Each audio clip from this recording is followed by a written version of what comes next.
হয় না কাউকে ফোন করে কয়েক মিনিট কথা বলি, এমনকি কেউ কল করলেও কল ব্যাক করতে মনে থাকে না, মেসেজে রিপ্লাই করতেও ইচ্ছে করে না। যাদের সঙ্গে কথা না বললেই নয়, তাদের সঙ্গেও দু একটু কথা বললেও সব বিষয় নিয়ে কথা বলতে ইচ্ছে হয় না। মন খারাপ, সমস্যা কোনোটাই কাউকে বলতে ভালো লাগে না। এসবের জন্য আমি দুঃখিত। শুধু ভালো লাগে সারাদিন নিজের মতন থাকতে, ব্যস্ত থাকি বা না থাকি, তবু নিজের সঙ্গটাই মাত্রাতিরিক্ত প্রিয় হয়ে উঠেছে। যে সঙ্গীহীনতায় একটা সময় আমার মন খারাপ হতো, মনে হতো আমি যেন দুনিয়ার সবচেয়ে একলা অসহায় মানুষ।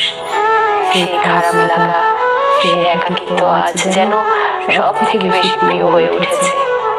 এখন অমুক বন্ধু খোঁজ না নিলেও আর খারাপ লাগে না, কেউ ভুল বুঝলেও নিজেকে আর প্রমাণ করতে ভালো লাগে না। যারা আমার উপর অভিমান রাখেন কিংবা ভুল বোঝেন, আমি দুঃখিত।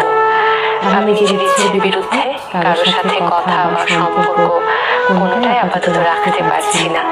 আর যারা উইথ অর উইদাউট কনভারসেশন আমাকে বোঝেন, আমাকে চেনেন, আমার মানসিক অবস্থা দু একটু কথা শুনে বুঝে ফেলে, নিজেদের বাউন্ডারি এবং প্রাইভেসি দুটোই বোঝেন, আপনাদের প্রতি আমার কৃতজ্ঞতা।